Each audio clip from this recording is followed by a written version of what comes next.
the special. Yeah, Hijabs off. Hijabs off. Is this a partnership with Amazon? Everybody be like, my special's on Amazon. It's like, it's on there. But mine was a Amazon produced. Special. They paid for it. Yeah, absolutely. That's a difference. They were a great partner for my first special. Like most of us, when you shop a special, you go to all the buyers, because you really want the best deal that you can make. I think because I was already talent on an Amazon show, I asked for specific things that at the time, like I think Amazon constructed a deal that now is a common deal, but it was a deal that didn't quite exist before I did it. What was it? Can you say what it was? Yeah, I wanted to own the special.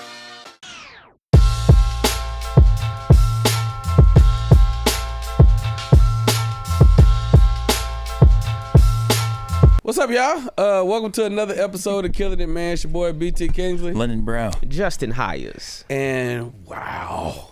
Hey, man. Hey, come on, man. You see us. Look at what we're doing.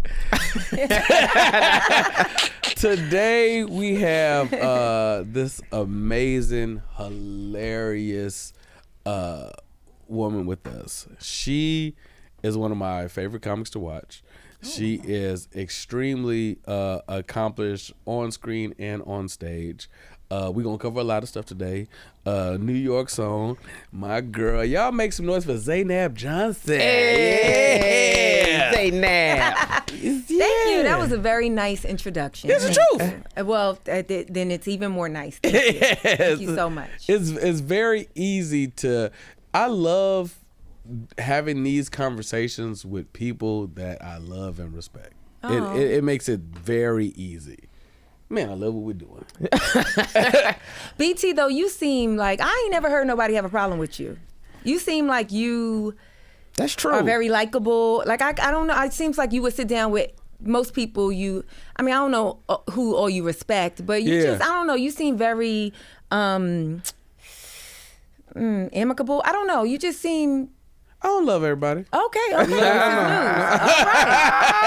Okay. But everyone loves BT. That's what I was going with. They don't know. Okay. That's the difference. Yeah. Well, if it makes you feel anyway, I've heard things about people. Okay. I have never heard anything despair. I've never heard anybody be like, no, I don't with BT. I've never. Is language an issue? Oh, no. That's all you want to. I've never heard that. Okay. Ever. Oh, that's good. That's Yeah. good That being to know. said, I don't with BT. You're gonna balance it out. I like somebody gotta say it. Nah. Yeah, people definitely say that about me, but you know what I'm saying? Do they? Oh, come on now. I'm sure you've heard somebody. You've heard whispers. Somebody. My barber told me recently. He was like, "Yeah, some came in talking about you the other day." I was like, "Justin Hires?" He's like, "Man, I with Justin." Shout out to Garrett, and shout out to the that was talking about me. You know what it is about me? I used to call myself the T.I. of comedy. And this was before he got into comedy. And what I meant by that was I am the nicest person ever until I feel disrespected. Okay. And if I feel like you have disrespected me, I'm not gonna sugarcoat. I'm gonna check you on that. I checked a big name comedian recently. That's why he ain't did the podcast. I ain't even told y'all. Okay. But I checked a top tier comedian because he was on some Hollywood. I'm so ridiculous, Eddie Murphy. No, it wasn't. No. Almost. He was like almost. Just missed it. But anyway, so I'm that type of person. Is like, because I lead with love and respect. And so if I don't feel it reciprocated, then I'm gonna let you know. So yeah, in-person disrespect I can't tolerate. All the Florida come out at once. The Florida come out of me, yo, and it just is what it is. Okay. But as long as you respect me, I'm gonna respect you back. But this isn't about me. This is about the queen. We have ZAINAB. What you had something first? So much. Okay. So let me start here. Oh, this sure moves. Yeah. Oh, does it? Yeah, a little move. A little adjustment. Okay. Sue the white man if it. Sue the studio. Don't it's sue all us. on him. I've asked this question, and they know where I'm going with this because I've asked it a few times. Okay. I haven't asked it to everybody. I want y'all to know that there's been women sitting in the seat. I don't want y'all to notice I didn't ask. Oh, I know. Everybody asked. You are hilarious. Thank you. You are also beautiful. Oh. Navigating this business as a beautiful, hilarious woman, what has that process been like for you? It's so easy to be beautiful. I'm not sexy. Sexy is the issue. I'm beautiful, of course. Sexy is the issue. Oh. Yeah, I'm like beautiful, like women are not concerned about me. They appreciate me.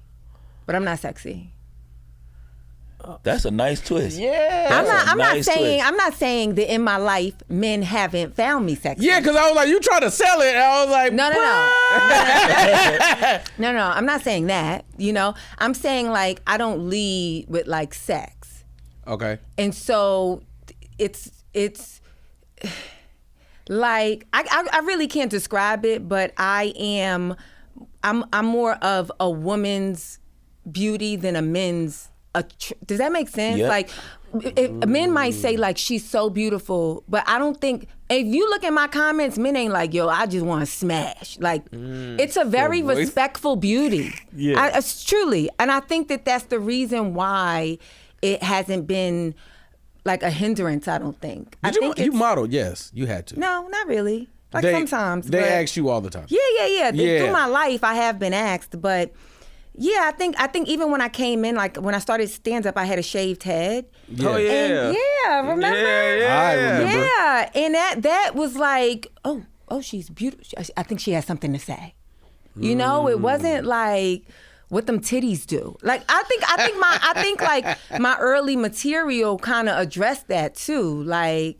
But what do the... No, I'm joking. No, I'm joking. Titties don't do nothing.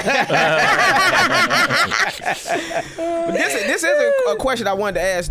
Do you want those type of comments though? Would you want men in the comments saying, "I want to smash"? Like, no, that's so scary to me. Okay. Yeah, I do like what I offer. Yeah. I really like it. It does. I will say sometimes, like when I show up places, the initial reaction is they're like, that's the face I get, like, and they don't know they're doing the face, like they're a little bit stunned. Because you're striking. Yeah, I'll just address it. I'll be like, you didn't think I look like this. And they're like, yeah, like, because I think they take into a lot, like, oh, wow, she's not wearing that much makeup, her skin. I think they take in a lot of things that aren't like, it's not like a manufactured, humbly, you know, it's not like a manufactured beauty. If that makes sense. The dudes that the men that are going to reveal you put you in that pedestal, they're probably a more astute man. It's like, oh you would think so, but let me tell you, the men who talk to me, the men who talk to me, I be like, listen, if we could buy delusion, you know what I'm saying? Like the men, I wish that the men should eat those. Sometimes those types of men, they get a little bit like they try to be too like debonair too, and that's really whack and corny to me. Hello ZAINAB, come on, you gotta go. You get a lot of grand rising, queen. Yeah, you know what I'm saying? Good morning, sister. I don't want somebody to be like, yeah, you know what I'm saying? Like, no. But then there's this other group of men, and it's like, I appreciate your like, come on. Yeah. But yeah, like. You come off, very grounded in who you are, and really relaxed and comfortable with yourself. Coming from Brooklyn, right? Well, I was born in Brooklyn, but I grew up in Harlem. In Harlem. Where about in Harlem? 113th and 7th. Okay, I used to live on 131st and Madison. Okay. On that side, but I go to Porto Seafood on 125th. You know, you're gonna cool yourself. We was bonding with us, so we didn't need all right, you. Being, I guess the fifth, the eldest child of 13. How was that growing up in your household? I'm basically like a middle child, right? And I don't know. It's like my only experience, so I guess it was fine. Like it was eventful. Or do you feel you got your fair share of attention being in the middle like that amongst that group? I think so because, I think so because I'm in between a lot of the boys. My sisters, I have like older sisters and then a lot of younger sisters, but I'm like surrounded by boys. And so I think in that aspect, I got attention because I was the girl at the time. But also I was a pretty bright kid. you know? Like, I think that my mom did a lot. I think she did all that she could to kind of like foster my skills, you know, make sure that I wasn't left behind. Yeah. And my mom used to take me, you asked about modeling, my mom used to take me on like take me to agencies a lot when I was a kid because she used to get stopped in the street. Yes. Oh, I hated it. I used to be looking at her like, why you got me in this office with these people? And my mom used to be like, if we do this, you know, it's going to be brown rice. And I used to be like, you don't get out my face. You don't take me home. Brown rice. Yeah, my mom, because she's somebody like my mom is. You got to understand with so many kids, my mom ain't about to be like, oh, it's trumpet this week and soccer next. It's like, are we doing this? Yeah. If I'm gonna make the investment, I need you to stick with it. You know. And I was like, I don't know why you got me here. I'm not interested. How were you as a kid, like growing up? Were you good? Were you mischievous? Like, I don't know really, to be honest with you. And people ask me this a lot. I think that I don't think I ever really thought about myself. Like, people tell me how I was in retrospect. Like, people be like, yeah, you was always so funny and you had a good story. I said, that's crazy. I don't remember none of that. I don't remember people coming up to me like, ZAINAB, tell them what you told me. I don't remember that. Right. But now that like I'm on TV and being funny, people be like, I remember when, and I be like, I don't remember that. Right. You and know? I don't remember you. Well, you know. I love these humble hands. But I do remember. I don't know. I feel like I remember holding my own. Like I remember. I used to have like my friends outside of my siblings, you know. I remember being a bit of a liar. I do remember that as a kid, if I can be honest, you know. And like I looked at it once I became an adult, I tried to figure out like why I was a liar. Like, was I insecure about things? Was I just imaginative? Like, what was it? And I think it was a little bit of both, but I think a lot of it was like me just trying to make myself feel special. So I just told a story that I felt was like more special than my own, you know? Like my mom was like a stay-at-home mom, but all my friends, their parents worked. And or maybe their parent worked, you know? And so I felt like my mom stays at home. That's not good enough. So I made this whole lie about how my mom was a teacher. And then the kids in school was like, why you don't go to her school? And I'm like, damn, now I got to come over. So I was a bit of a liar, but I definitely grew out of that. Okay. Do you think that the discipline of your religion, being a Muslim, helped with your discipline in business and in the art form that you chose?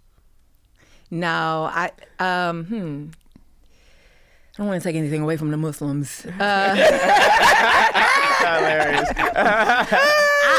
I'll say this. Like, I do think the thing that has helped me when I moved to LA is such a specific place, you know, and it can be really disheartening and soul sucking, and you can find yourself in really desperate places or really like lost places, you know. I moved here right after college, so I feel like I like grew up as a woman here, you know. And you started here or New York? In comedy, I started here. Okay, keep on. Yeah. And I just feel like the faith that I had is the thing that grounded me, the thing that kept me out of situations that I saw a lot of my friends get into, you know, the thing that made me like, I think LA, you can come here and you can make people really powerful. And I think because Islam is so specifically rooted in the only thing above you is Allah, the only thing above you is God, because that's so like heavily instilled in me, it's the thing that allows me to like kind of see everybody. I love Eddie Murphy. I'm not going to be starstruck around Eddie Murphy. I will be acting like a bitch.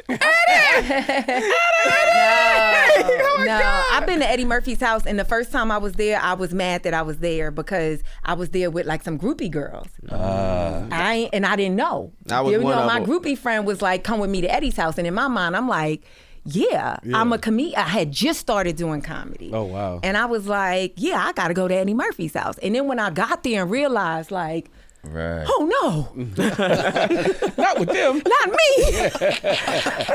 Somebody tell a joke now, you know, like truly. And I remember his uncle saw me perform, and as soon as I walked in, he was like, "Oh, the comedian," and I was like, "Oh God." Right. And then every time that friend invited me to the house again, I was like, no, I can't. You have to be proud. My You know? friend. You actually said something, speak about your stand-up. You said something, I heard you on Kevin Hart's podcast, and you said something that I always kind of took with me. You said when it comes to your writing process, you write how you feel, or you write what you feel. You remember saying that? I have to go back and listen. Oh, shit. I thought that was like just a technique that you use, because when I heard you say that, I was like, that's a good point. Like, that's a good way to come about it, like writing what you feel for like what to tap into for your stand-up. Well, yeah, I mean, I don't want to take credit for my like past interview, but yeah, I mean, that is, I don't see how I would write for somebody else. And I don't write, like, I'm not going to be like, I'm going to write about walls today. Or I'm not like observational in that way, although I'm very observant, which is, I think, what makes me a really good comedian. Right. But I'm observant as it pertains to my world.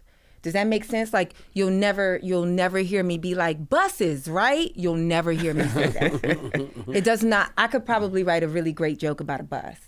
But what you'll hear me say is, this why I don't take buses. Right. And that's why I launch in. And then maybe I'll give you some bus material within that, but it's specific to some shit that got me riled up about a bus ride on this particular day, which is tapping into how I feel. I feel like when I first started doing comedy, the easiest way for me to write was if I felt very strongly about something. That was the thing that I was able to tap into, versus like, oh, just something observational. You know, that comes and goes for me. But things that I feel strong about, they create strong POVs for me.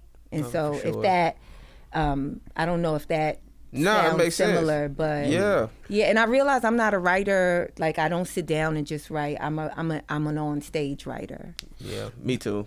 I love that it's you here, because there's like this specific like generation of comics, or like this class, and I could see everybody, right?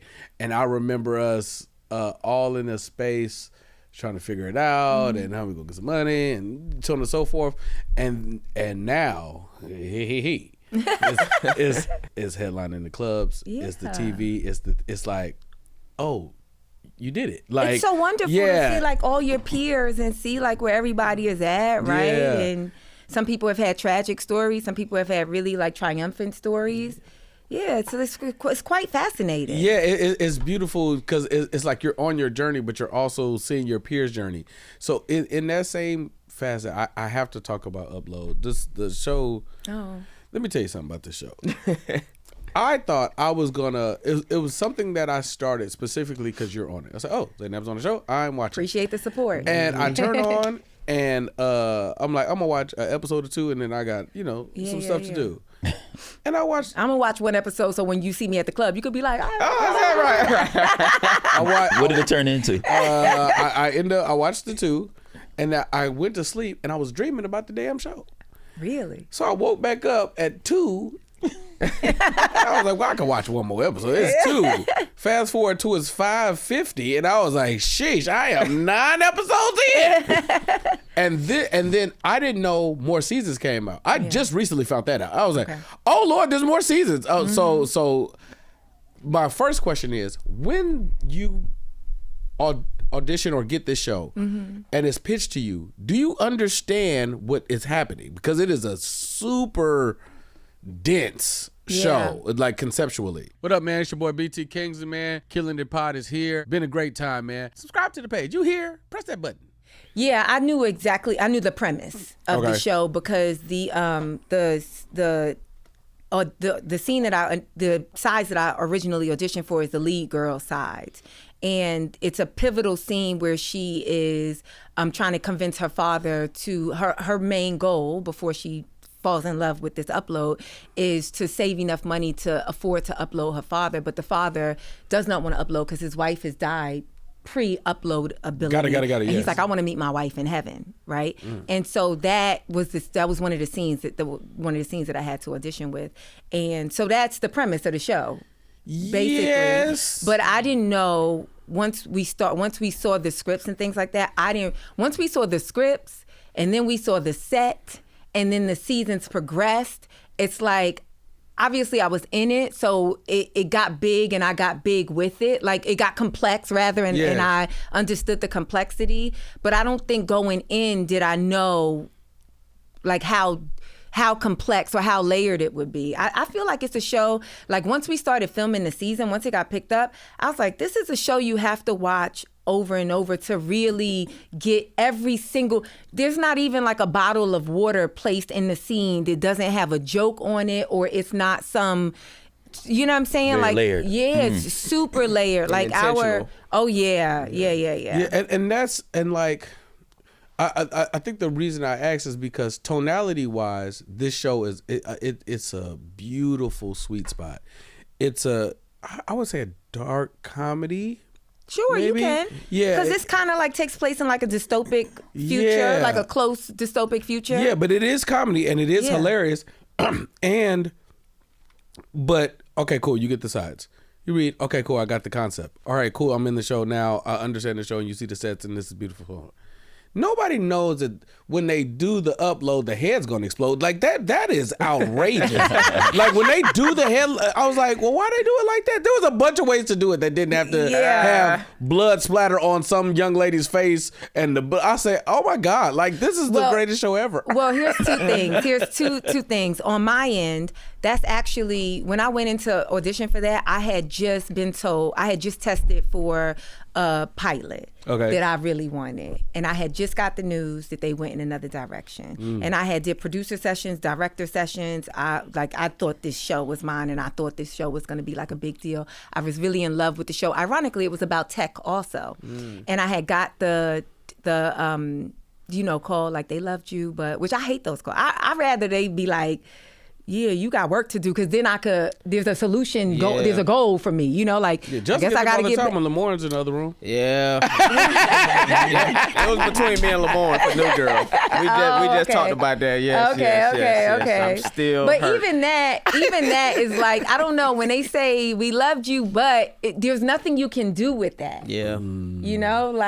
There's nothing you can do with we love. Give me something to change the result. I mean, you can't kill Lamore, right? So not this year.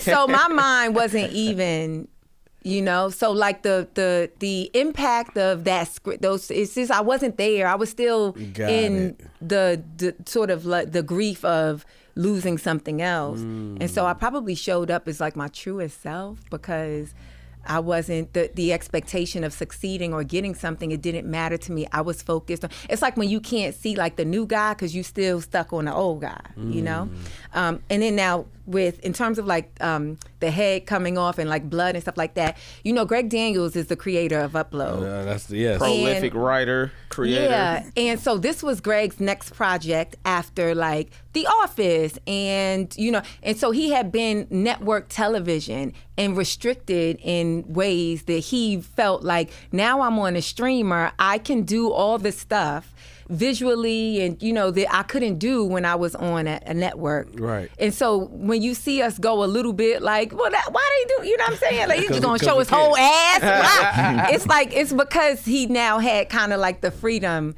to do that. What we have to discuss, Greg. What is it like working with him? Because at this point, the projects that his legacy is.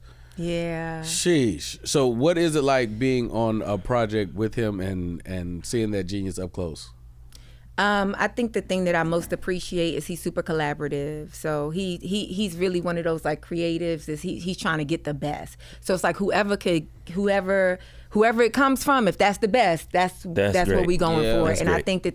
I think that's wonderful. But also he knows exactly, which I think is a great like person to lead, when you know exactly what you want.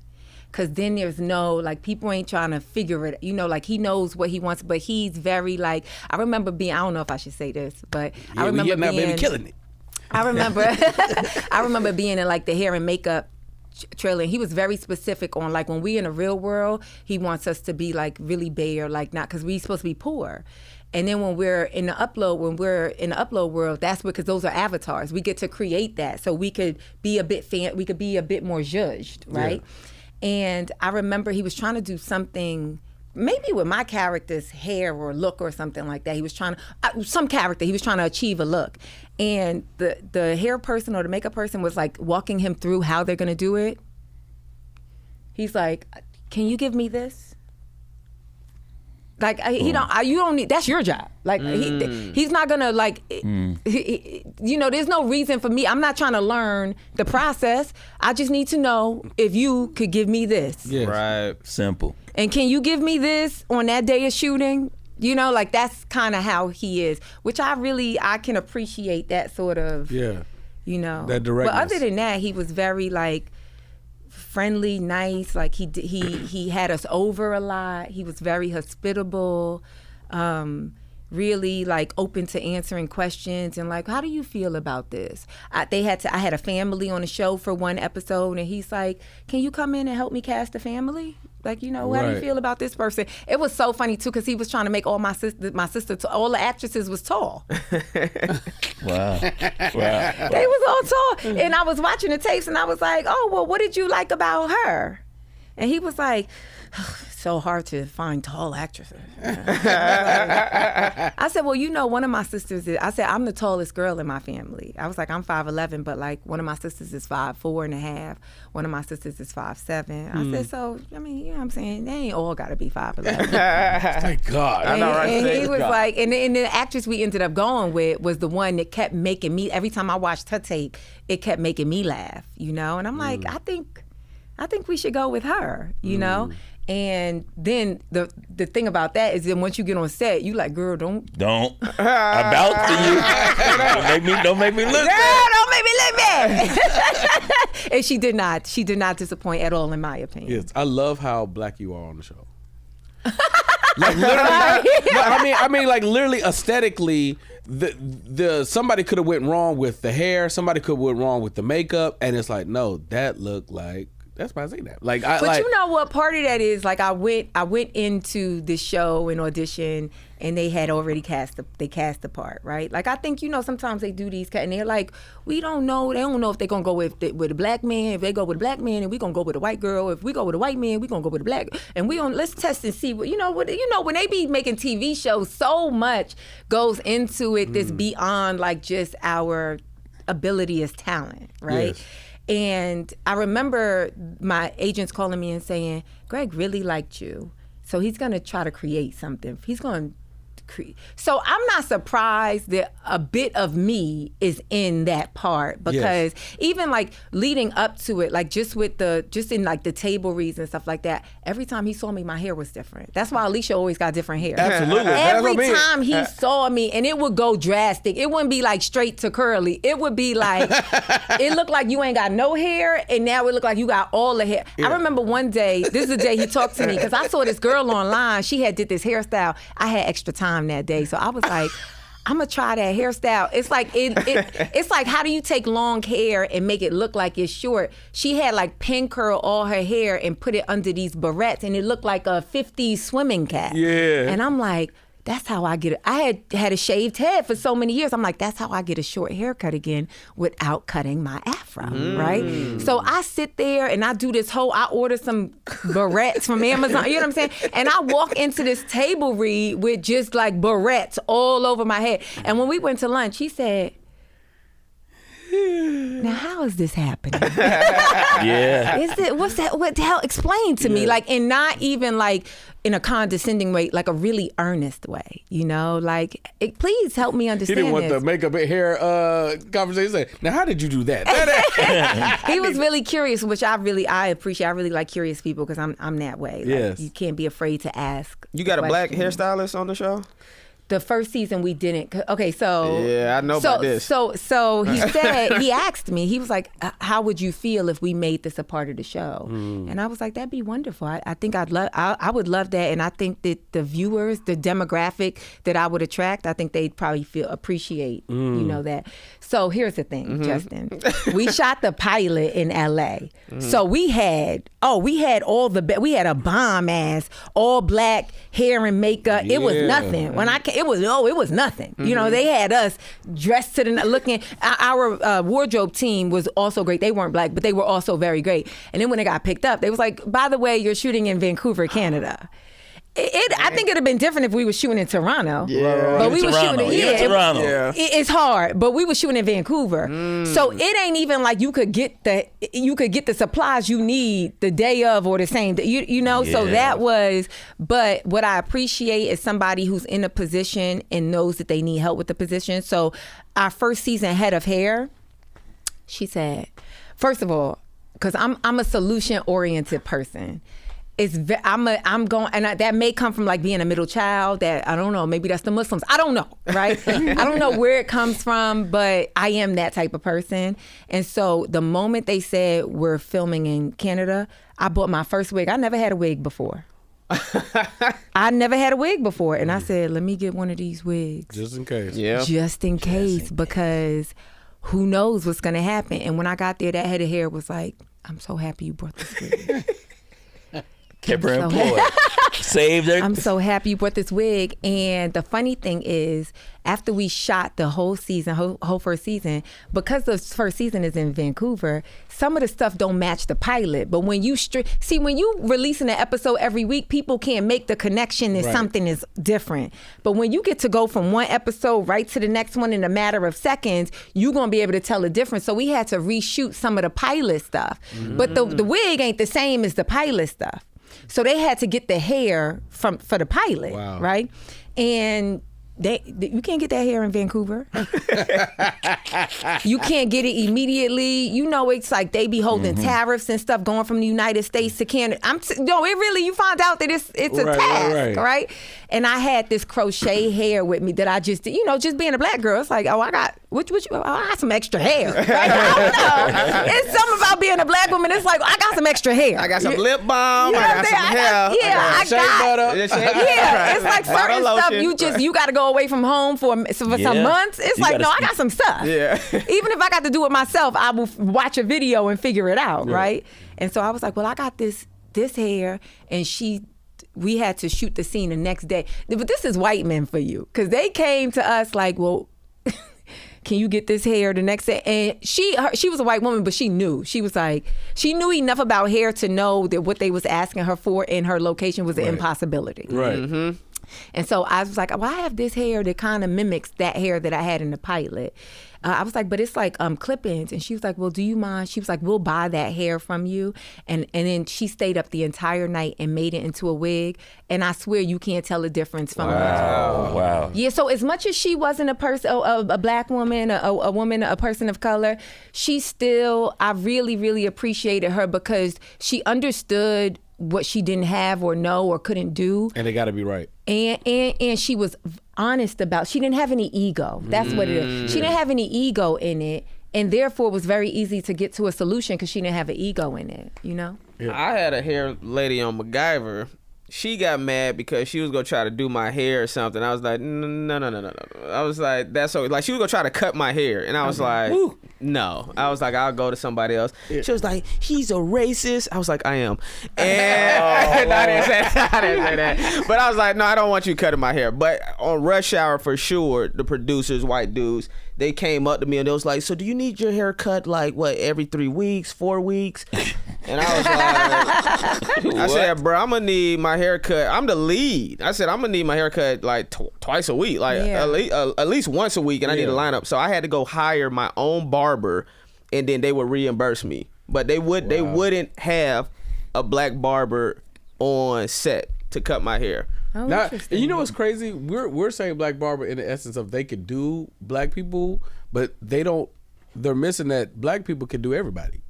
If you hire a black hairstylist, they can do all the black hairstylist, but not necessarily a barber that specializes in cutting. The good barbers, because when you see they can do white dudes, hair. They can do white dudes, hair. but not women. Not like women. the head of hair. No. Touche. There's like every. Also, to be a head of the department on the show, you realize there's a lot of administrative stuff. Right. Like I have been around people who have the talent of making us look a certain way, and I'm like, why they not that? And then you watch how they operate, and you like, oh, they can't run a department. That takes a different skill, you know? That's a fact. But I wonder because another thing that I liked about our production is so this is the thing that happens, and this is racism. A lot of people that we use and we need, they're not in the union. That's Make correct. it very hard to That's get in correct. the union. And so like you are the lead, but it was a SAG show, of course. And so they have to hire SAG people. And so, but there's ways around that. But people have to care, you know. People have to care, and so for us, I remember our last 2 seasons. There was one girl. They made sure that they gave her the like whatever it's called, where you can kind of circumvent that and get her into the union faster and stuff like that. They did that because it's like the lead girl is also a woman of color, regardless if she's light skinned and her hair is a bit looser than mine. She's still a woman of color. Right. And then I was number 4 on the call sheet, and so they really, our second season, we had a wonderful Black hairstylist. She wasn't head of the department, but we had personals. You know? Nice. And then in the same for seasons 3 and 4, and they made sure that the girl who was not in the union, they made sure to make it so that you know. And I think that's something that production has to care about and value. I have to ask you this too. You got a very unique space also because you got to be on a show. You're on network TV, but you also get to be funny, which is a blessing all in its own. Because I've heard London talk about this. Is like, in Ballers, I feel like you was able to get looser, but Uncle Marvin is a very specific role, and Comedy Chops is like, this nigga's hilarious. And it's like, I don't always get to. Yeah, I feel like you always do drama for the most part. I actually prefer drama.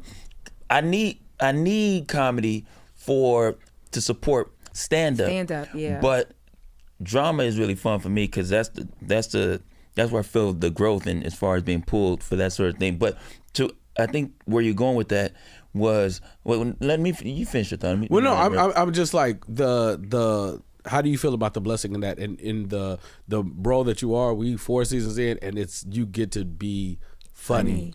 Like, I mean, because I see you doing stuff. There's a random take, and it's like when you're dancing at the party in season 1, and it's like you dance into the party, and then you dance. I was like, that wasn't necessary. I was like, she did not have to. You was making the dude nay. I was like, this is all unnecessary. I think that's like a blessing, right? Because it directly services the thing that I do, which is stand up, and so it services tickets. Because when people find out that I'm a stand up, they're like, yeah, we trust. She was funny on this show, and like, oh, she's stand up. We're gonna buy tickets to her live show, right? But I think it's also like I don't know. In moments where I was probably being very funny, I was probably also having a lot of fun. Gotcha. On set, you know, and I think that's part of like a set that allows you to like take sort of certain creative license. I think Greg specifically hired performers that he trusts to do what they do.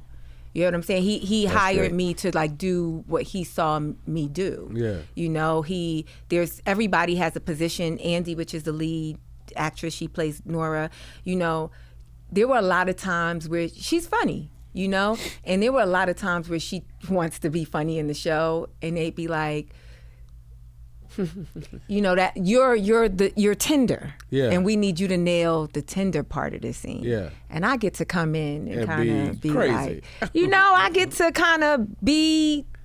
say the shit. Yeah, but she's the heart, you know, and so they let her get a funny take. It's like, we need this tender take too. People don't realize being number 4 on the call sheet is the best. It's the best. It's the best spot. That's a fact. I was going there next. Go for it. No, I'll jump, not to cut. Yeah. But I got that same word. Shout out to me and Joseph from Power, Tommy, and he directed one of the episodes in our last season, and we talked about that. He's like, yeah, man, number 4 is it? And he said, what number are you? I said, yeah, I'm number 4. And there's a sweet spot about not having the burden of carrying the show, but it's in a nice sweet spot there's some freedom there to do what you do. Yeah, it's like in stand up, it's the feature act. It's the feature act. A lot of you don't realize how easy it is to be a feature until you were hit. Elite level Killin to talk right now. Okay, wait, because we got to stay here for a little bit. So, obviously number one is the lead. I'm gonna tell you why. Yeah. I'm gonna tell you why. Because I don't know. Rush Hour. Sorry to stop you. Were you in the documentary that they did number one on the call sheet? No. I'm not big enough yet. Wow. Because I just realized, like, wow, you were number one on that show. Oh, yeah. I was number wow. one. So this is why I'm telling you number 4 is the sweet spot. The workload of hours. So it's not just the burden of carrying the show. For me, I was on set 13 to 15 hours every day for 6 months, sometimes on Saturdays too. So that's 6. So we did 13 episodes. So the human species only works 8-hour days, like just on a general. Now, if you're a hard worker, you go do 12 hours. When you get to that 13 to 15 hour, you like nigga. So on the workload, it started to affect your mental, your physical. So then I realized Paige Kennedy, he played my cousin on Rush Hour. He was number 4 on the call sheet. Oh, having big fun. Oh, big fun. he would show up. See, here's the other thing. When you number 1 on the call sheet, people don't realize this. It take let's say it takes 7 days to shoot a 1-hour episode. People think, oh, I just thought you just shot it in 1 hour. Like, no, it took 7 days to film this. All right. He would only have to show up 3 to 4 days out of the 7 of the work week. So imagine if you only got to work 3 or 4 days out of the week or whatever. He show up happy, telling jokes, rested, and I'm sitting there like, nigga, getting hair and makeup done. Yeah. So I realized, I said, if I ever do a 1-hour show again, I just want to be the best friend on the show. Because I realized you still get a nice check. You still on the show. You get a lot of camera time. You get a lot of camera time, and the work hours isn't crazy. You still have a life outside to do other stuff. So when MacGyver came around and they said, yeah, we want you to play the best friend on the show, I said, nigga, sign me up. I'm like, I'm there, because I already knew it was gonna be a sweet spot. But then you got to be more hilarious on there too. Yeah, and you get to be funny. You get to be like the comic relief. Yeah, but forget about me. This is about you. No, it's about us all. Let me say this to you. Right now, people when they watch this or when they see you, you read very full of life, very vivacious. With the shoulders. Full of life sound like a golden girl. You see? No. Full of life meaning enjoying living. How about that? Enjoying living. But I know that does come with some downs. Going back to when you were in high school and you having to take that drive to Atlanta with your friend and having that accident, you know, and look at y'all doing research. I know. You know, having this accident and being down, I think about 1.5 years and stuff like that, and just how traumatic that could have been and so forth. How did that change you? Coming out of that, because I know you're an athlete as well, and how did that whole thing unfold? It's so interesting that you asked that, because this past summer I went to the Edinburgh Fringe Festival, and I ran a 1-hour show, which hopefully is my next hour. But it was called Toxically Optimistic, and I think that is the perspective that particular situation gave me. So it's tragic, and it still has like I have like severe scarring on my leg, so I'm reminded of it every day. And I'm like low key handicapped. People don't know, but I'm like low key handicapped. you wear it well. Nobody. Yeah, no, I really am, to the point where I like had a placard. And I would get out the car and people would be looking, and I'm like, I'm gonna give it back. It's like, but that not every handicap is visible, you know. But there was another person who was also hit. And I just remember thinking, because I was 17, like when you're younger, you just feel so invincible, and your world is very small, you know, and you think that everything is about you. Even if you're not having like what people consider an ideal life, you know, you still feel like your world is still so specific to you, if that makes sense. And I remember thinking like my life was over, right? Dramatic. And then I remember this other girl, I just remember her hopping in without a leg and had metal like sort of rod or something, like kind of holding her skull together. Wow. And I just remember my thought being like, dang, it's worse, you know? And then I remember, you know, just thinking about like all the people that surrounded me during that time. Not to speak bad about her, because I imagine she may see this, but versus the people that surrounded her. And it just gave me perspective of like, yeah, all things considered, you got a lot going on. You know what I'm saying? Like, there's so much to be grateful for. And that leads me. So now everything, I just be like, everything is good. Like, everything is good, you know? Like, it's just made me super optimistic, because I always know that somewhere somebody is in a much worse situation, you know? If, blessingly, you are here and you have survived. If after that event, you had transitioned and had to be a guardian angel to someone, who would you choose? I ain't know where this question was going. Because I thought about to say, if I was dead, I was dead. I had to be a guardian angel for someone. Either from that time or even now. Like in the upload, this is great.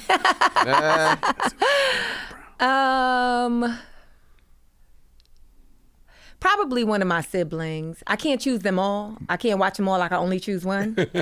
You can't watch we can go with that. We can make it a family thing. If that's they the first people I pray for and the last people I pray. They the first people I think about and the last, you know, like I imagine maybe if I you know am blessed to have like a husband and kids, maybe that'll change. But right now, like my siblings, you know, my mom, my parents, my nieces and nephews, like they are the begin all and end all for me. They are the people who I most enjoy. They are the people who I most care about, even in their flaws. And so specifically, like I can think of, I don't want to say it because I don't want to put their business out in the street, but yeah, I have certain siblings that I feel like they need some, you know what I'm saying? I mean, who knows? The angels might be working hard right now because they stop your brother from telling people it's trash. Yeah, he's fine.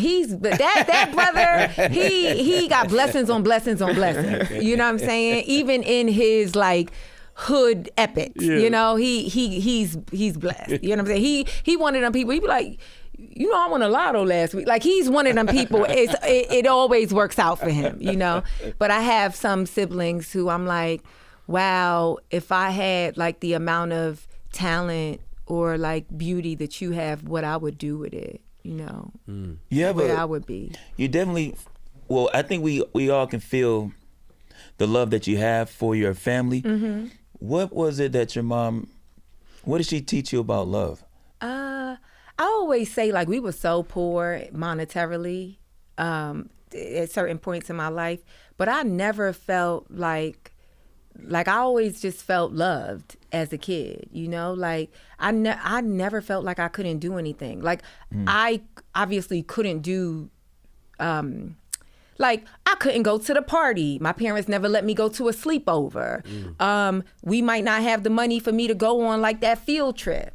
But in terms of, like, being capable of doing something, like, I never thought, my parents never made me feel like I was not capable of doing something. They almost made me feel like too capable, and not in a sense of like, and we're gonna put you out there like, oh, we got this talented kid and we're gonna try to make money. You know, we ain't about to make the Jackson 5, but yeah, ZAINAB, if you want to do it, we believe you can do it. So girl, go figure it out. If you want to do it, you know, I got these other kids here. I can't. So you got to figure it out. You know what I'm saying? And I think because of that, it's like it's made me really tenacious. I think it's made me like believe in myself. But also I saw, it was not perfect, but I saw two people, like I saw my father and mother really love each other. I don't think I recognized the beauty of that until I got like older, but I really saw them not just like love each other, but like be attracted to one another and like enjoy one another. You know? That's a blessing. Yeah, and I think that for me, that did a lot. You know what I'm saying? But again, it's 13 of us and we all a lot different. You would think some of us had different parents. Yeah, but you know what I'm saying? Like it's really a fascinating thing. But yeah, I think I never once. It don't matter what happened. I never felt unloved. I want to go to the journey of your stand-up. Yeah. And like, how did that begin? Was there a moment? Like, what's the beginning of you doing stand-up comedy? Everybody here knows Jeru Tillman. Yeah. Jeru Tillman used to do Tripping on Tuesdays. Yeah. And me and Jeru was friends. I don't know how me and Jeru became friends. I was always a fan of comedy. I used to go to comedy when I was in college. I was never like a drinker or anything like that. So you know how people before they go to like nightclubs and stuff like that, they pregame at bars and stuff. I would always be at a comedy show. So I found like even as a young person, 19, 20 years old, I was in comedy clubs making friends. You know, the one thing male comedians like is a cute young girl. Yeah. Even if it's just for friendship, you know? And so I became friends with like a lot of comedians. You know, I remember I was visiting here on like spring break and Chris Spencer, like, I don't know, maybe I was like a sophomore in college or something like that. And Chris Spencer my friend had an audition and Chris Spencer was at the audition as well. And he had just had his son, but he had the son. All the people at the audition was white and he needed to go in. He needed somebody to watch his son. So I was the only black girl in the room. He said, could you watch my... Wow. And then I remember I came back out like maybe the next year for spring. Me and my friend used to come here for spring break. Wow. And he was hosting Chocolate Sundays. And they was like, oh, are you on the list? I said, tell him his babysitter is outside. And that's how I became friends with Chris Spencer. That's great. Great story. Great You know? story. Chris a legend. Yeah, and so it's wild now to see like his son is like in college. I'm like, I'm old. But so I became friends with Jeru. I don't know how, but Jeru called me one day and Jeru was like, had a management company and a production company and he was producing the show at the Comedy Store. And he called me one day, he had fired his assistant for whatever reason. He was like, hey, he knew I was like an unemployed person, you know? And he was like, unemployed person. And he was like, hey, Z, can you come? But he knew I was like capable and smart, right? Yeah. And he was like, can you come fill in for the week? And at the time, I wanted these boots. I always had expensive taste. I wanted these goddamn... What brand? You know Chloe. the brand? Okay. Yeah, it's Chloe, $1,500 boots. Ooh, I had to get them too. I had to. Thigh high so they cover my scars. I had to get them. Okay, that's inspiration. Yeah, I had to get them. Yeah. I resold those boots because they're phenomenal boots. So after wearing them, 10 years later, I resold those boots as vintage for damn near the same price. And the girl hit me and she was like, I've been searching high and low. I was like, girl, I know you've been searching because they only made one in our size and I got the one pair. So I know you've been searching high and low. What you use, Facebook Marketplace? I think I sold them on Poshmark. Okay. Yeah. All right. But continue. And he was like, I needed those boots. So that's the reason why I said yes. If I didn't need those boots, I would not have said yes. Wow. And working with Jeru, I started like helping produce that show. Not so I don't want to take his, but like I had to be at that show every week and I would be watching and it'd be just a bunch of guys performing in it every so often like Tiffany Haddish. And I think one day my friend at the time, she was like, let's go to a showcase. And it was like Tori Hart was friends with her. And they did a show.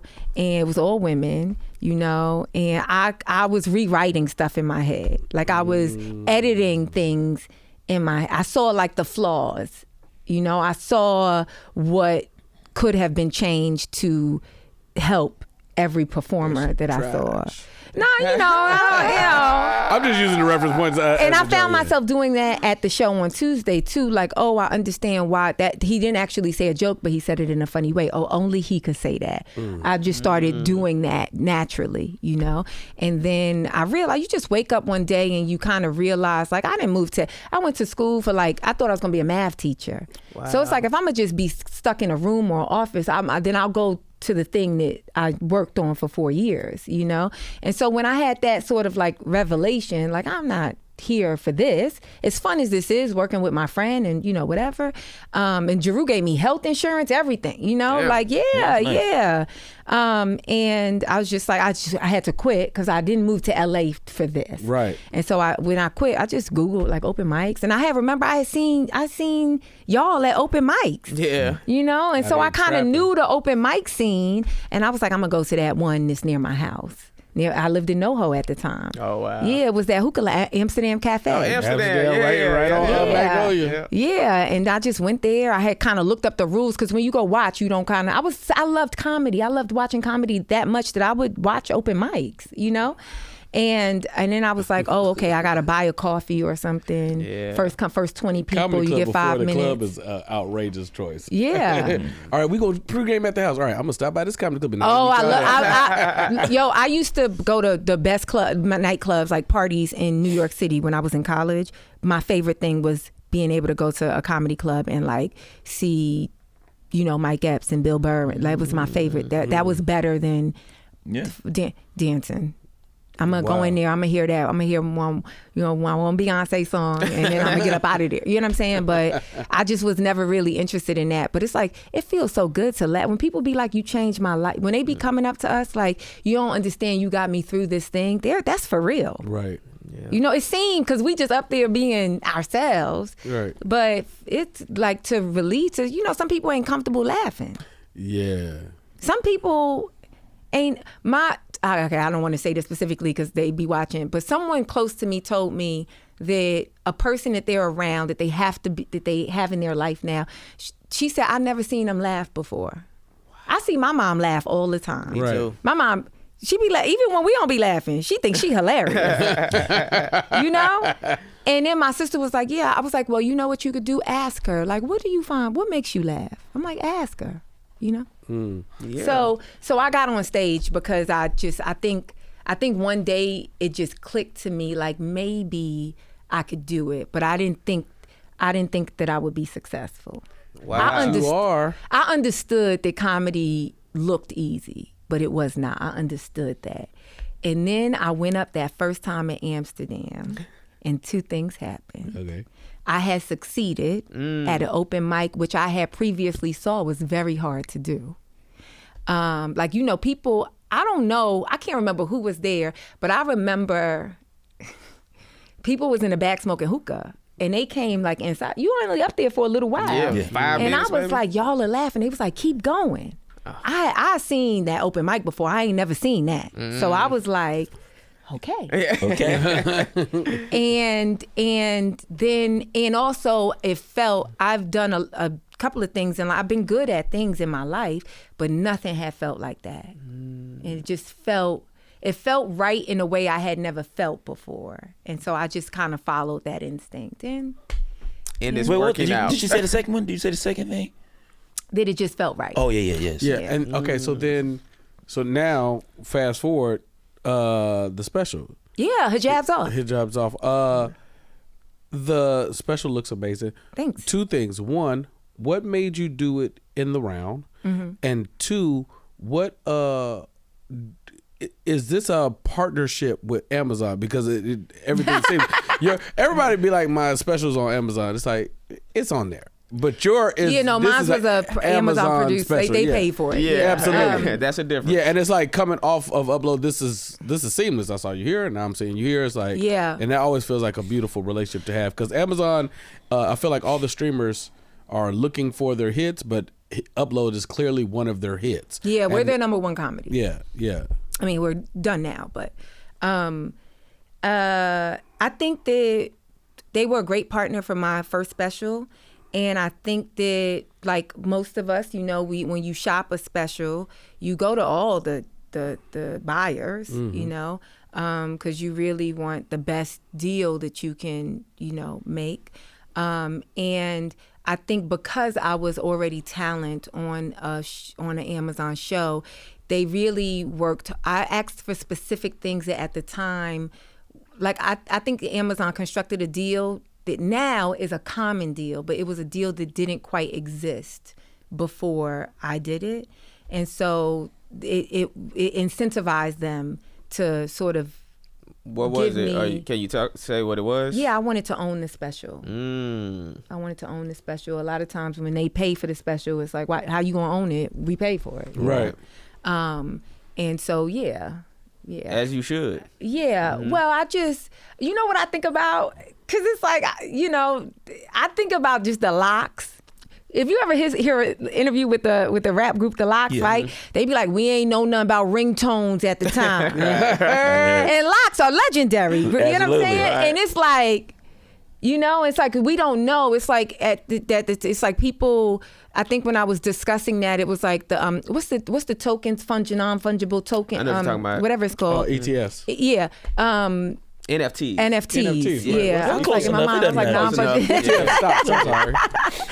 I sound like SNAP benefits. Okay. But yeah, it's like there was a lot of things changing with technology, and I just felt like, I don't know. I don't really like that you could take something I did, pay me once for it, and then you could just keep selling it in perpetuity. I don't like that. Yeah. So it's like, if anybody gonna be selling it and reselling it, it's gonna be me. Like, I just don't like that. And so I was learning as I was going, and it's still but difficult to advocate for yourself. And I feel like I'm in a position where, like, I'm a Black woman. We've heard the quote over and over and over, like the least protected person is in America. And so that applies when negotiating. Right. You know what I'm saying? Like the lack of value for you. And so it's a lot to ask people, like, this is what I want. This is important to me, Just because I care so much about that special. Every single part of it was my vision, my idea, you know what I'm saying? And so I just couldn't stand to, like, give that up for somebody to do whatever they wanted with it forever. It just didn't feel right to me. Gotcha. Did you own it immediately, or is it after a certain amount of time? After a certain time. Okay. Yeah. And what made you do it in the round? You gonna say at the time? The time just came up. Hey, okay. I be asking them questions. I be getting in the looks at business. But the audio came to me after 6 months after the release, and the full thing. I have ownership after 3 years. Ooh, that's great. That's beautiful. A blessing. Hold on, but the other part, why you the do round. Why you do it in the round? The reason I'm asking because I love the round. Like, I did a arena with Matt and 14,000 people backstage. Cool. Like, when you're on stage and then it's out, it's like, this is fine. And then we did the round, and I was like, I want to do every show ever in the round. You like the round? Oh, it's the best. So what made you do it in the round? I watch a lot of stand-up specials, and I think like with like Eddie Murphy and Kevin Hart, you want to show your success in a special, right? So that's the whole reason why Kevin did a stadium, right? He got I got to go bigger than what I did last time, right? And for me, I always wanted people to watch me at home the same way they watch me in the club. In the club, you could, you know what I'm saying? You could be behind a pillar. You can't really see, like some people, they get them side seats, they behind you. Wow. I wanted it to feel like, I wanted it to feel intimate and like you was a fly on the wall. So it's like everybody got the perfect seat and the worst seat all at the same time. I just wanted it. I was trying my best to replicate what it feels like to watch a comedian live in person. You know what I'm saying? Like in that vibe, like but I still needed to elevate it because it's like it's a special. And so that's why we got you know what I'm saying? I still needed it to feel a bit whimsical. Because it was, but I just wanted it to, and that's why it's handheld. He with me the whole time. You know what I'm saying? Even it's produced by All Things Comedy. I don't know if that y'all want to plug. Shout out to All Things Comedy. All Things Comedy. Yeah, but I met with a lot of not a lot, but I met with a good amount of production companies, and I told them like what I wanted to do, and they was like, "Why? You're making it hard for yourself. You don't need to make it hard." And then All Things Comedy was like, I got the perfect director. I got a new director that I think could help you do this thing you're trying to do. Like, that's really cool. And that's what I was looking for in the meeting. Somebody to not tell me like, no, but somebody to be like, fuck it, let's try it. Isn't it great when people get it? Like, it's like even if they don't get it, it's like, fuck it, let's try and fail. Let's fucking try. Yeah. And it's gonna look beautiful y'all gonna give me what I want. And because I asked you to do something differently, if executed correctly, you could do 40,000 specials and not gonna look like this one. Yeah. Well, the biggest lesson I just learned is it looks like All Things Comedy will be producing the Killin' It comedy special. Shout out to All Things You know what I'm saying? So shout out to All Things Comedy. Congratulations to y'all. Straight up. This is what I want to know. Where do you see your next special? Do you see it YouTube? Would you want it on Amazon again? Netflix? Where's the ideal place? I think any comedian that sits here and says the ideal place is not Netflix is kind of just lying, and it's only because of numbers. It's because of numbers, and it's because Netflix do not really care about your preferences. I tell Netflix, don't show me stuff all the time, and they be like, here's this new thing we got. I don't care if you don't want to see it. You know what I'm saying? Right. We trying to make our money back from this show, so you're going to see it. You know? So I think like everybody wants their special to be on Netflix. I'm not gonna. My special right now is in the hands of buyers. It's being like this out, and so I don't want to say who is ideal because I don't want to. I want everybody to feel like they ideal because I would like people to give me money. Straight up. So you can get your boots. You know, you gotta get them boots. Yeah. Whole boots. Yeah. You know, in that same vein, 100 Humans. How does 100 Humans happen in conjunction with Netflix? That was just something that they called me into audition for. 100 Humans is a remake of a Dutch show. Gotcha. Which was quite interesting. They sent me the show, like, watch this. They were looking for people who specifically had math and science backgrounds. Yeah. Math major came on through. Like I was, you know, I thought I would be a teacher, but Sammy Obeid, he is math, like. That's my guy. Yeah, and then the other host, she has this like award-winning, like this Emmy award-winning science podcast, I think called Ologies or something like that. And so yeah, we just auditioned and we tested. I tested with a bunch of people, and then they cast it. You know, they ended up going with the 3 that they went with, and they cast us, and we filmed the show. And I think it would have been a good. I thought it would be a show that we would go to different cities with. I think maybe COVID sort of. You know, maybe that's what I'd be telling myself, but maybe that's not the case. Maybe it was things that are beyond my scope of awareness. Yeah. You know, but it was an interesting show to do. You have something? Yeah. This and if this, I got them, but I'll be in London to get in there. It's so crazy because like comedy podcasts, I be expecting to be like, ha ha, you know, like how it is when we like in a green room. Yeah, absolutely. You know, but these podcasts get so deep. Yeah, like, I know. Yeah. Comedians, we're quite serious when we're not being what I funny. said before, it's so funny you said before we started today, I said, let's not forget that we're comedians. So let's make sure we find the moments where we still, but I mean, comedians are serious. We're very serious. And the business is very technical. And I mean, you know, when you see your favorite comedians, just know a lot of work and thought and intention went behind everything that they're doing for them to get to where they at. Yeah. So I mean, and I mean, even in the basis of the show, there's like so many things that are happening. Okay, boom, we're killing it. You are literally killing it. You went through this journey to become a really strong stand-up comic and hopefully get things that bolster people buying tickets. Yeah. Right? And then you get those things, and then there's all this nuanced stuff. We ain't never had no conversation about being number 4 on a call sheet. Yeah. We ain't never had no conversation about the technical things that happen with hair and makeup to make the show look aesthetically right. We definitely had no conversation about no ownership after the special drop. So it's like, you know, I want to laugh, but shit, that's a good shit. People, I tell people, and I think Clayton Thomas can attest to this because he is the one person that always be asking me questions that nobody. I remember before I was killing it, I remember he came to me and was like, how you making money? That sound Like he'll just ask the Absolutely. question, you know, and I have no problem like divulging information because I think information is power. But I do have a question for you guys. yeah. In your seasons where you're killing it, do you feel like you're killing it? Like, it's so interesting. People be like, yo, you killing it. But I just kind of feel like, I don't know. Do you? I'm gonna be real with you. When I was doing Rush Hour, I'm the star of a CBS network TV show. I'm number 1. I'm like on CBS every Friday night. Like, so yeah, I was like, nigga, I'm killing it. Okay. However, it wasn't until I remember the moment. Everything that I'm doing now is by choice, because I've made money. I invested in real estate. I got money coming in. I'm kind of cool. And so I remember the moment I was walking to set on MacGyver, like from my trailer to the sound stage, and I said, I made it. I was like, I had that thought, like, I said I was gonna move to LA. I said I was gonna do stand up. I said I was gonna be the star of a TV show. Now I still got all these other lofty dreams and ambitions. So I have not accomplished all the things I want to do, but I'm well enough to know, like, I did for the most part what I set out to do. So when I was doing Rush Hour, I was like, I'm killing it. When I did MacGyver, I said I made it. But I still got a lot of shit.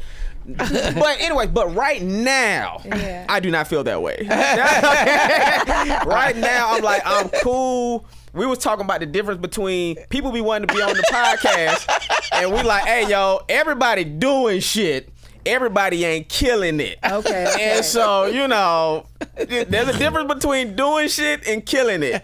You know. So anyways. Yes. I'll ask you this. Yeah. When you were on Rush Hour and MacGyver, were like your peers and stuff like that coming up to you like, yo, you killing it, you killing it, you killing it? Yeah, in private, but not publicly. Oh, interesting. Okay. You know, so they'll come up to me in the clubs, but I wasn't seeing that love, let's say, on social media. So if I say watch my show, I didn't see nobody hitting the like button. Ain't nobody, except my mama and a couple of my friends. So that made me start to feel a certain type of way towards my peers because of that. You know what I'm saying? But privately, yeah. But you don't feel like people come up to you and say you killing it? I do. People come up to me and say that all the time. Yeah. But I don't feel like I'm killing it, and I don't feel like that's not an insecure thing. I don't feel like I am. What's the opposite of killing? Oh, some bullshit. That's another podcast we're gonna be on. Dying. Shit. I don't feel like I'm dying either. Yeah. I just feel like I'm doing the work. And so when people say like, oh, you killing it, or even like if he says like, oh, you one of my favorite comics to watch, I just don't see myself as, I would never be like, yeah, I'm one. If they said write your bio, I wouldn't be like people's favorite comics to watch. I don't know. My head is kind of down, and I'm just trying to take a step forward every opportunity that I get to take a step forward. I think that's the healthiest way to go about it, though. Yeah, I mean, but no. I agree with you. I agree because with you.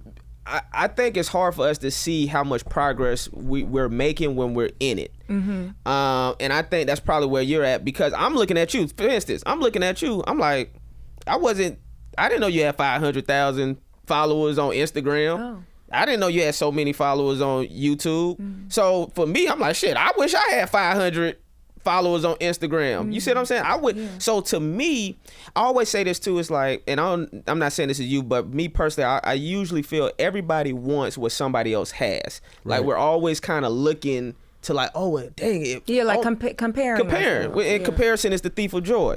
You know, and so. But when I'm looking at you and people saying you killing it, we looking at it like, yo, you are headlining clubs every weekend. I ain't headlining clubs every weekend. You know what I'm saying? But I had a TV show. I'm in syndication. You know, but I wish I was headlining clubs every weekend. And so we kind of look at those types of factors and things like that. But I mean, for us, when we looking at your social media followers, just for anybody that want to be on the show too, because I know BT, he be like, stop asking him. but when we looking at your social media following, we'll call you. Don't call it. This nigga. But that was more asshole than what I was saying. I told you this is niggas all fuck with. But when we're looking at your social media following, being on a TV show created by Greg Daniels, you know, and I'm sure you having a comedy special. Like, no, you killing it. You want to know what's so crazy? Yeah. When BT reached out to me, I didn't even think like, I just thought he's my friend. Well, thank you. We appreciate you. We like I thought like he's my friend and like he knows that I'm in a bit, so he like that's why he's inviting me on the show. But I didn't think like, I've done enough to. I don't know. My brain doesn't like. My brain goes to that when I'm like negotiating like contract stuff. You know, if I'm asking for money and they seem like they don't want to give up money, then I start looking at everybody else. Like, well, what money did they get for this? Yeah. Because that's sometimes that ammo that you have to go into negotiations with. Like, and I really appreciate some of the comedians. Like, truly, you know, and sometimes I go to state, ask me to come to a city, the club will send me an offer, and it'll be such a shitty offer, and I'll look at the calendar and I'll be like, well, let me see if there's anybody that I know that's doing this club, and I'll reach out to them and be like, hey, I don't need to know like specifically but I'm asking for a door deal. Did they give you a door deal? And it's like, here's my one comedian, and I will forever be grateful to him for this. He sent me his whole contract. Wow. Yeah, and that empowered me to negotiate in the way that I needed to negotiate, you know? Okay, and this might be a healthy place to have this conversation, because so just for clarity, you are absolutely killing it. And Thank you. Yes, you are my friend, but I revere our class and my peers a very specific way. I don't have no filters on our legacies right now. I don't have it like, oh, ZAINAB's gonna be one of the best when she do this. No. Mm-hmm. Across all past, present, and future, you're one of the best right now. Period. Point blank. Like, you're one of the best to ever do it. I'm looking at everything that's happened. When for me, it's like, oh, I'm sitting down at the show. I'm listening. I really don't care nothing about the show, and I'm like, oh shit, ZAINAB on stage, and I'll pivot. I do that for the people that I love and respect and want to hear actually what's going to happen on stage. Yeah. And that counts, right? So it's like, then there's only about, I've counted about 7 or 8 ways to make LA money, to make LA livable. This why I moved here money. Yeah, it's so expensive. It's not that many. Yeah. And headlining comedy clubs is one, and TV is one, and then there's socials, right? Because even outside of that, you have a podcast that's doing very well. You know what I'm saying? It's like, as some people, we just started a podcast, we're like, oh shit, this shit, we could, that'd be all right. You 80 something episodes in. I was like, no, it's moving. It was like, and when that happens, it's like, oh no, you're in the upper echelon of how you're going to move things around. So it's like, I on that same note, let me ask this question. How are you managing both? How are you managing headlining clubs and you were doing TV and, you know, negotiating and doing stuff for your own self and creating your own projects? Yeah, you got to pick up the boots. Okay, how's she managing this? Yeah, I saw this TikTok the other day. This girl was like, people who don't have kids don't know how much time they have, and everybody that didn't have kids was like, no, we know, we're using the time. Like, I think that's when I only have to focus on myself, right? So I have enough time in a day, but also I think sometimes you do have to compartmentalize. I know that in this business, consistency is key.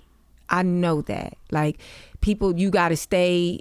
People, even if that's the reason why I do my podcast. I can't be in St. Louis every week, but I know you want to see me every week. So that's the reason why I do a podcast. Now, I really don't like talking that much, but I know to sustain you in St. Louis until I get there in a year, I got to talk to you every week. And I can't wait for them to put me on TV.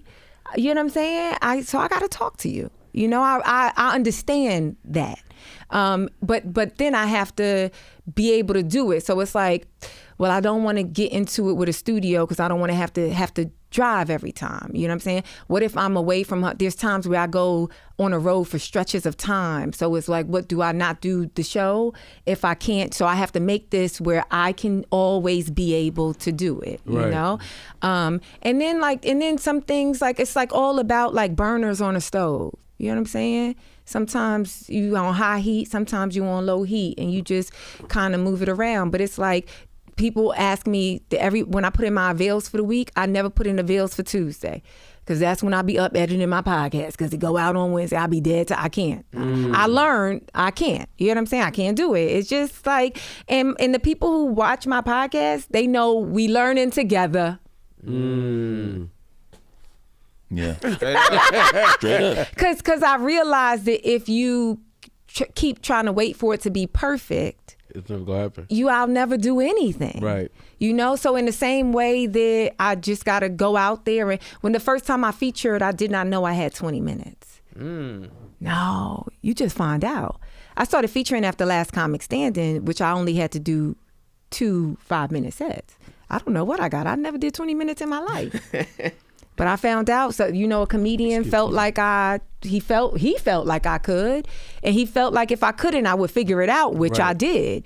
And then the first time I headlined, it was because a comedian, Alonzo Bowden, he got into a motorcycle accident. Oh, wow. And I think we had the same agents. And so my agent was like, she's gonna be good. Alonzo too old to be riding a motorcycle. This was a couple of years ago, but I think that's his thing. He got a big dog and a motorcycle. Oh, really? I didn't That's know his that. thing. Okay. Yeah. He got like a huge dog and a motorcycle. And a motorcycle. And I didn't know when they sent me to Mall of America for 5 days Minnesota, to do an hour. I didn't know, and I just had to figure it out. And that teaches me stuff for other areas. I never knew how to be number 4 on the call sheet, and then I learned. Now I know how to be number 4 on the call sheet, and one day I'm gonna be number 1, and I have no experience at that yet. And I'll learn in the moment, and I'll accept I'll accept where I succeed and where I fail, and where I fail it's not a bad thing. It just means I'm gonna learn something, and that's the way I look at stuff. Stand up included. So. All right now, I see you setting it up. We got a game. You see, you said we got it. I almost hold on. I do want to say this because this is for your fans, London. Because I kind of took over the answer, but did you ever feel like you was killing it? Have you ever had that moment? I remember, I forgot who was interviewing Issa Rae, but she kind of had this thought where, they like, yo, you got this stuff going. She got her businesses, she got the show, and sometimes, especially when you're on TV, if there's that period when you don't see yourself on the screen, sometimes there's a moment where you be like, what's next? Now, granted, there's another season and everything that's on the way, but there is a period where you just be like, man, it's hard. You know what it is? It's just hard for me to relax right now. I'm like, man, that's why the podcast, stand up. And you just want to keep going, and because as far as being consistent and just keeping your foot on the gas, so that, and I think it's one of those things where too you need to. Well, for me, I just want to make sure that I'm not wasting time. Yeah. So I'm like, during the hiatus of the show, and to pick up again, all that kind of stuff, it's like, what else can I be doing am I doing something? My theory is this: try to do something every day that puts you closer to where you want to be. Because sometimes it may not be in the clubs. It might be watching Raw. It might be you just reading and just talking, these kinds of things. I'm like, what am I doing every day? At least I know I'm trying to take one step forward. Right. So there are these pockets, because I also I set a high bar too. I'm like, man, because when people say use on Ballers or Raise the Can, I'm like, it's still Dwayne Johnson's show. It's not mine. It's a great space, but I also see myself as the guy. Yeah. But I don't mind learning what I need to learn in the number 4 spot, and getting chops and everything ready, so that when it's time to carry that stuff, I'm like ready. See, that's a lot of stuff. That's where I'm at. I feel like I'm working, because it's been mostly commercials, and then the other things that I'm doing that from the outside in look great. It's not it's like I'm touring with my boy, and it's 4,000 seats here, and I'm touring with my other homie, and it's 18,000 seats here. This ain't my tour. And when I'm headlining, you get humble quick, because I show up, I'm like, ha! Yeah. You know what I mean? Like the club is like, no, listen, the times we've had to comp some tickets or give some tickets away, we can't give tickets to some people. Everybody knows you.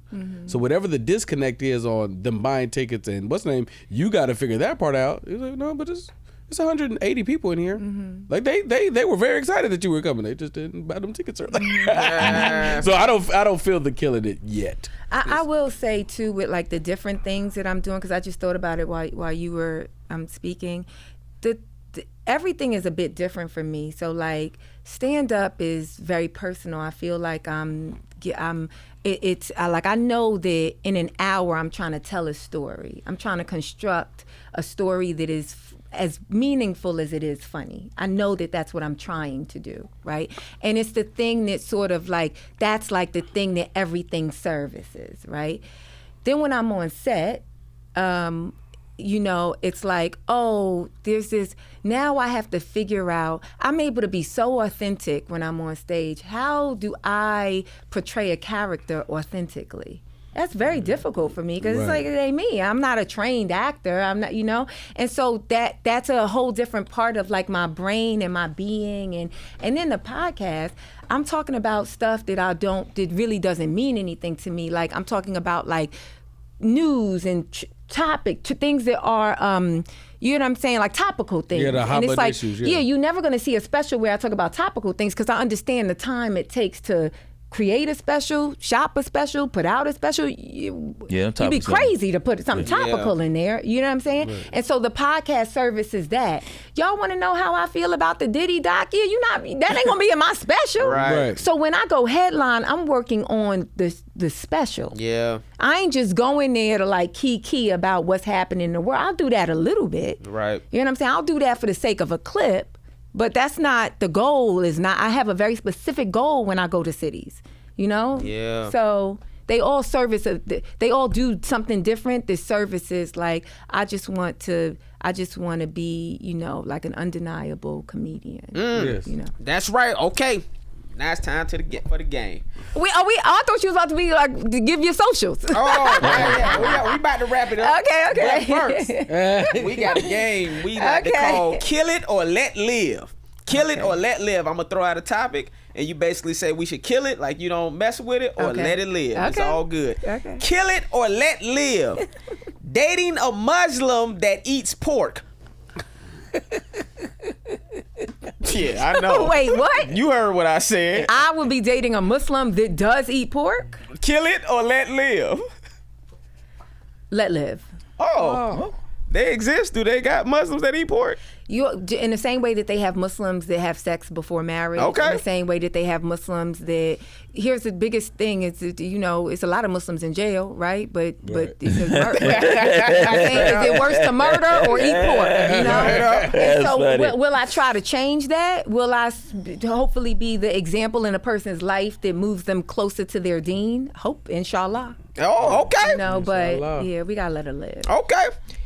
Kill it or let live. People constantly sending you reels in your DMs. Kill it. Oh, good. Kill it. All right, let me tell you something. It's very few people. I think because I make people laugh, people think they can make me laugh. That's probably what it is. Yeah. That's probably what it is. They think we share the same sense of humor. It actually blows my mind, respectfully. It blows my mind because, like, the amount of, like, strangers, like, I know that they're strangers to me. I'm not a stranger to them, right? But the amount of strangers that send me DMs every single day. And, like, in my mind, the only way I can, like, equate it is, like, I'm not waking up and sending Kerry Washington no reels. Yeah. Do you get what I'm saying? Straight up. I mean, no, like, that's just the same for me. Like, I'm not sending my favorite actor or comedian. You know what I'm saying? There's no way I'm just in Dave Chappelle's DMs. Like, right? So, yeah, we got it. Yeah, I just won't do it, but people do it, so kill it. Kill it or let live. Dating a man shorter than you.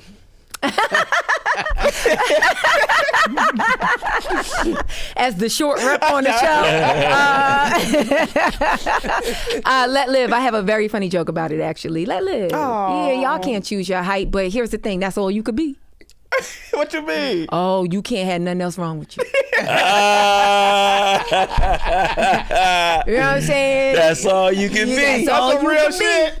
I used to tell my wife I can't be short and bald. Yeah, you got to pick. You got to pick something. That's all. You know what I'm saying? Don't be short struggle. and lack confidence. Don't be short and unsuccessful. Don't be short and not go to therapy. You short. That's your thing. That's the thing we gonna forgive. That's what you get. Baby. Yeah, that's what you get. That's great. Kill it or let live. Dropping a deuce at the airport bathroom. Is it in the lounge or it's just at the airport? This we public. We the regular bathroom. This ain't the lounge. I'm sorry. Let live. Yeah. I'm so sorry. Like, that's a bodily function. Like, I'm past the days of being backed up. You know what? Being backed up for who? For who? Come on, somebody. For who? Yeah. It's a reason that my skin is good because I don't have toxins in my body. I'm drinking water. I'm eating fiber. I'm going to have to poop places. Yeah. You go to family. Yeah, I'm sorry. Family. I'm sorry. It's not ideal. Mm-hmm. It's better to use the bathroom at the airport than to wait until you get on a plane. Oh, that's a fact. I can't do that one. That's a fact. I'll let it go. Let it Okay, live. this is my last one. Kill it or let live. Black men dating white women. With the lean. Stupid ass face. This one is difficult. It's so fucking. Something wrong with him. This one is difficult. What would y'all think I would say? I don't know. That's These why are I put crafty. it. We don't know. This is news to us. We it's never always- know. He's a shock value. I feel like there's some black men that you're like, you go on over there. But I can't. But then I don't know. I am a believer in people. Okay. Here's the reason why this is a complicated question, right?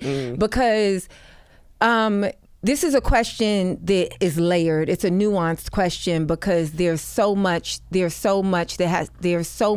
like the black community and our survival and our like there's just so much laced in that. There's not like if all things were equal, then it's like, yeah, date who you want to date and just let's exist in like love, which is an energy, right? That's not a race, it's an energy. And so you should be able to do that.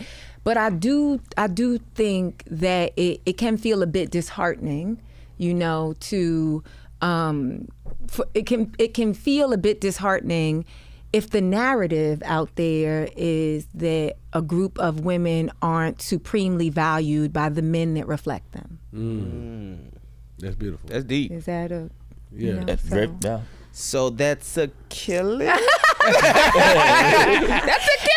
And then like there's just something that black women, we have to just be honest with ourselves about. There are some black men that we be like, nobody's gonna like him.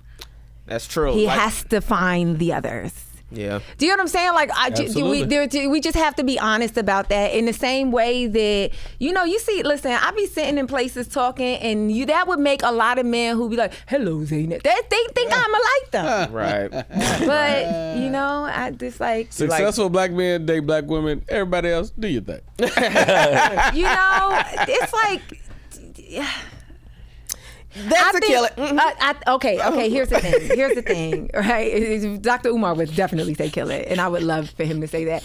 But I think that I would not say. I think the only reason that would make me say kill it is if the attached narrative with that wasn't like you don't like us. Does that make sense? Yeah. It's not just the action. It's the attached, like. There's so many. There's intermingling of a lot of different groups, right? That's how we have all the different people we have in all these different worlds, in these different places. But nobody. It's like it don't matter how many. I know so many white guys who only date black women. Only date black women, but they don't never be like white women are terrible. They just don't never. Do you get what I'm saying? And I think that attachment is what makes it so sort of like offensive and abusive. It's like, that makes sense. I don't think we actually mind you loving her. She's a human being, but damn, why you gotta disparage me to love her? That doesn't. If it just feels like you don't really love her, it feels like you hate yourself. Fact so. So if you hate yourself, then kill it. Oh, got it. Got it. My only last question is, career-wise, you have it exactly how you want it. What does it look like?